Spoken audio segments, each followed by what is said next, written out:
Hello everyone, welcome back to my channel chemistry point. आज हम start करेंगे hybridisation.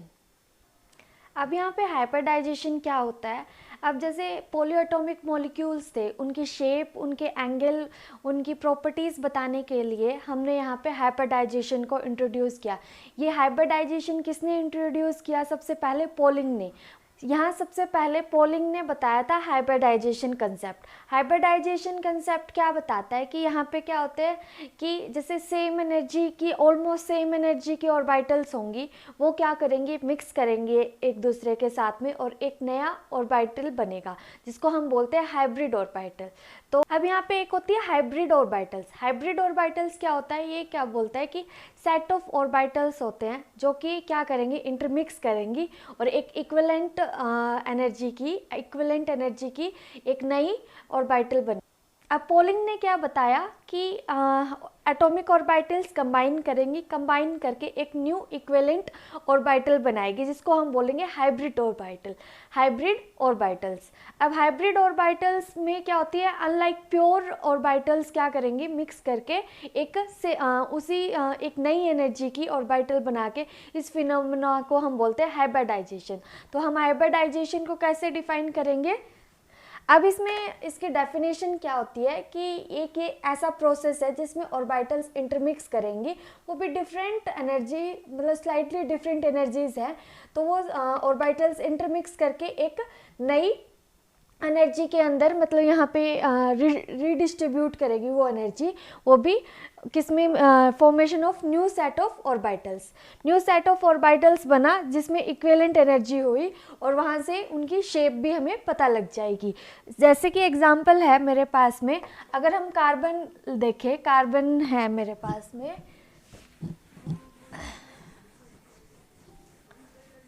अब यहाँ पे क्या है, कार्बन है मेरे पास में। कार्बन में क्या होते हैं, इसके एटॉमिक नंबर 6 है और इसकी कॉन्फ़िगरेशन क्या होती है, 1s2 2s2 2p6, sorry 2p6 ने 2p2। तो यहाँ पे 2p2 है, 6 इलेक्ट्रॉन कंप्लीट है, बट यहाँ पे क्या होगा, एक इलेक्ट्रॉन मेरा जो यहाँ पे s ऑर्बिटल से क्या करेगा, एक्साइट करेगा। एक्साइट करेगा तो यहाँ पे क्या हो जाएगा, एक्साइट कर जाएगा। एक्साइट करने से ये जो पेयर इलेक्ट्रॉन था ये किस में चेंज हो जाएगा, मेरा सिंगल इलेक्ट्रॉन में। और यहाँ पे मेरे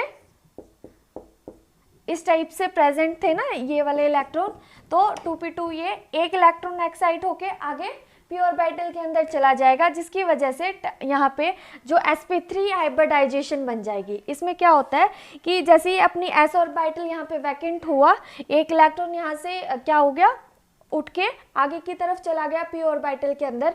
अब p ऑर्बिटल में चला गया तो क्या हुआ, यहाँ से हम क्या कर सकते हैं, एक इलेक्ट्रॉन आके या फिर ऐसा इलेक्ट्रॉन आके यहाँ पे क्या कर लेगा, बॉन्ड बना लेगा। और ऐसी ऑर्बिटल आगे, मान लो यहाँ पे मैं एग्जांपल लूँ CH4।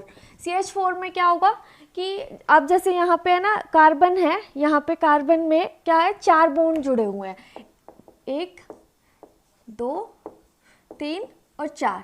अब ये 4 बॉन्ड जुड़े हुए हैं, तो इसमें से कैसे 4 बॉन्ड हुए हैं, क्योंकि यहाँ पे तो हम ये कर सकते थे सिर्फ 2 ही बॉन्ड आ रहे थे, पर यहाँ से हमने क्या किया, ग्राउंड स्टेट से हमने इसको एक्साइटेड स्टेट के अंदर लेके गए और यहाँ से एक इलेक्ट्रॉन एक्साइट करवा के आगे गया।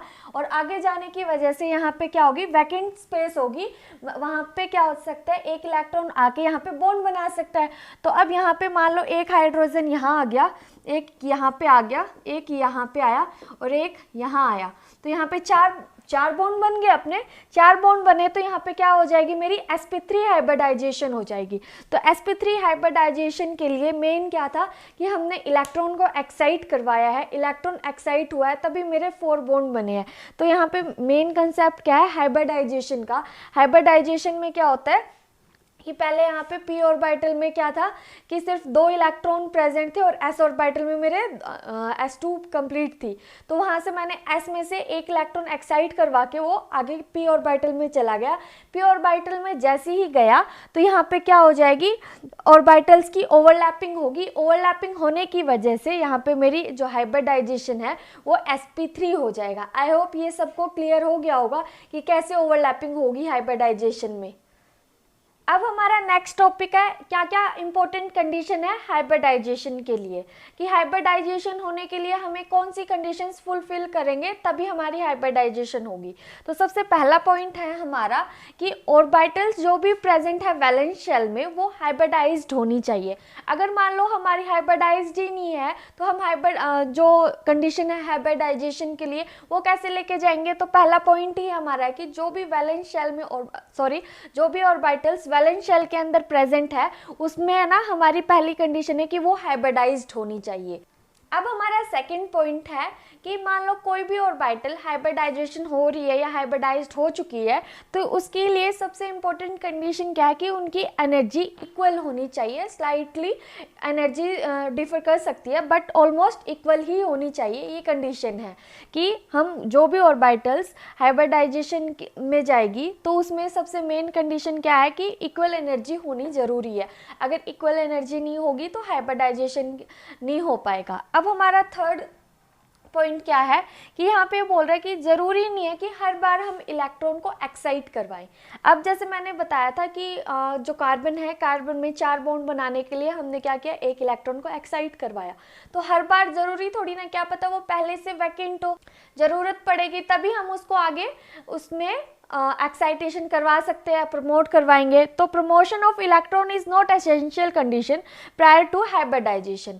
अब हर बार हम थोड़ी ना एक्साइटेशन करवा सकते हैं, तो ये बोल रहे हैं कि ये कोई ज़रूरी नहीं है कि हर बार हम इलेक्ट्रॉन को एक्साइट करवाएं या फिर उसके अंदर क्या हाइब्रिडाइजेशन के लिए एक्साइटेशन ऑफ इलेक्ट्रॉन करवाएं। अब हमारा लास्ट पॉइंट है, इसमें क्या बोल रहे, अब मेरा लास्ट पॉइंट है फोर्थ पॉइंट। इसमें क्या है कि इसने बोला कि हाफ फील्ड ऑर्बिटल्स ज़रूरी नहीं है कि हाफ फील्ड ऑर्बिटल्स होंगी तभी हमारी हाइब्रिडाइजेशन होगी। क्या पता full field even filled orbitals में भी हाइब्रिडाइजेशन हो जाए या फिर वैकेंट ऑर्बिटल्स उसके अंदर भी हाइब्रिडाइजेशन हो जाए। तो जरूर हम ये नहीं बोल सकते it is not necessary that only half filled orbitals participate in hybridization. In some cases even filled orbitals of valence shell take part in hybridization. I hope ये इंपॉर्टेंट कंडीशंस क्या होगी, क्लियर हो गई होगी आपको। तो एट लास्ट मैं क्या बोल सकती हूँ, एक तो हमारा मेन पॉइंट है कि जो एनर्जीज है वो क्या होनी चाहिए, इक्वल होनी चाहिए।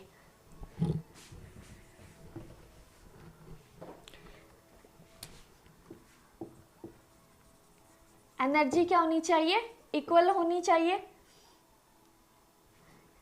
सेकेंड पॉइंट बोल सकती हूँ कि जो उनकी ज्योमेट्री है, सिमिट्री है, सिमिट्री बोल सकते हैं, सिमिट्री इज बेटर।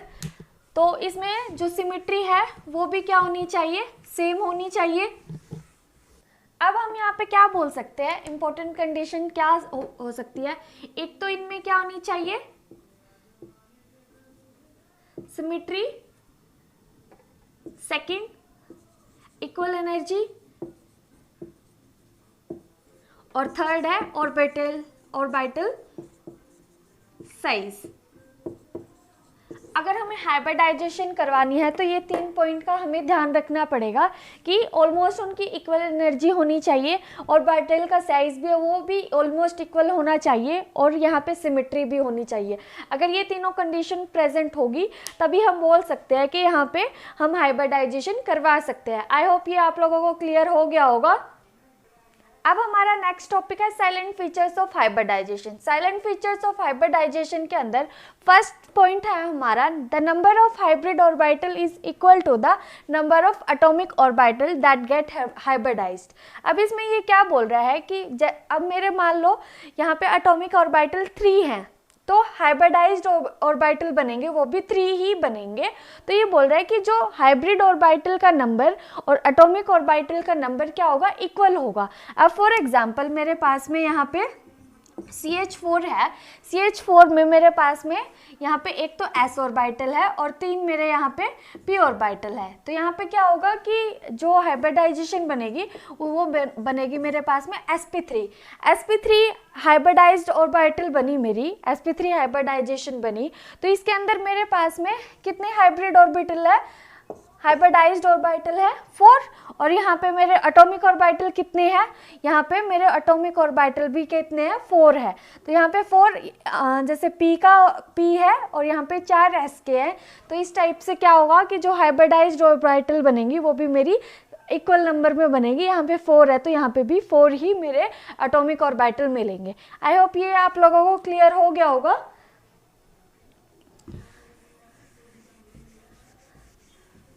अब सेकंड पॉइंट है मेरा, the hybridized orbitals are always equivalent in energy and shape. अब ये बोल रहे हैं जब भी हाइब्रिडाइज्ड ऑर्बिटल बनेंगे वो क्या बनेंगे, इक्विवेलेंट एनर्जी होगी सबकी, और शेप भी क्या होगी, सबकी इक्विवेलेंट होगी। आई होप आप लोगों को इस सेकंड पॉइंट में कोई दिक्कत नहीं होगी कि इसमें जो भी हाइब्रिडाइज्ड ऑर्बिटल होंगी उनकी इक्विवेलेंट एनर्जी होगी और शेप भी क्या होगी, इक्वल होगी। मेरा थर्ड पॉइंट है, the hybrid orbitals are more effective in forming stable bonds than a pure atomic orbitals. अब मेरा थर्ड पॉइंट क्या बोल रहा है कि जो मेरे हाइब्रिड ऑर्बिटल है वो जो बॉन्ड बनाएंगी वो ज़्यादा स्टेबल बनाएंगी प्योर एटॉमिक ऑर्बिटल्स के कंपैरिजन में, बिकॉज यहाँ पे जो हाइब्रिड ऑर्बिटल की जो एनर्जी है वो एक सबकी इक्विवेलेंट एनर्जी निकल के आएगी, और बल्कि प्योर एटॉमिक में क्या करते हैं, अगर मैं 2 डिफरेंट एटम लूँ तो उनकी स्लाइडली डिफरेंट एनर्जी हो सकती है, बट जो हाइब्रिड होने के बाद में जो एनर्जी आएगी वो क्या आएगी, इक्विवेलेंट आएगी, जिसकी वजह से ये मेरा हाइब्रिड ऑर्बिटल मोर स्टेबल है। आई होप ये थर्ड पॉइंट भी आप लोगों को क्लियर हो गया होगा। अब हम लास्ट पॉइंट की बात करेंगे। अब हमारा लास्ट पॉइंट है यहाँ पर, जो हाइब्रिड ऑर्बिटल्स हैं वो डायरेक्ट इन ए स्पेस, जो कि जहाँ पे मिनिमम रिपल्शन होगा इलेक्ट्रॉन पेयर्स का, और वहाँ पे एक स्टेबल अरेंजमेंट होगा। तो जहाँ पे स्टेबल अरेंजमेंट होगा तो ये बोल रहा है द टाइप ऑफ हाइब्रिडाइजेशन क्या कर रही है, वो ज्योमेट्री बताएगी हमें कि उस मॉलिक्यूल की क्या ज्योमेट्री होगी। तो these hybrid orbitals are directed in a space in some preferred to have minimum repulsion between electron pairs and thus a stable arrangement. Therefore the type of hybridization indicates the geometry of the molecule. I hope clear हो गया होगा कि जिसमें बोल रहा है hybrid orbitals है उनकी कोई ना कोई डायरेक्टेड स्पेस आएगी, तो वो बोल रहा है कि जो मिनिमम रिपल्शन होगा इलेक्ट्रॉन पेयर का उसको हम उस टाइप से अरेंज करेंगे, स्टेबल अरेंजमेंट होगा, और वहाँ पे क्या होगा कि जो हाइब्रिडाइजेशन इंडिकेट करेगी उसकी ज्योमेट्री। तो आई होप ये आप लोगों को क्लियर हो गया होगा salient features. If you like my video please subscribe my channel and thank you.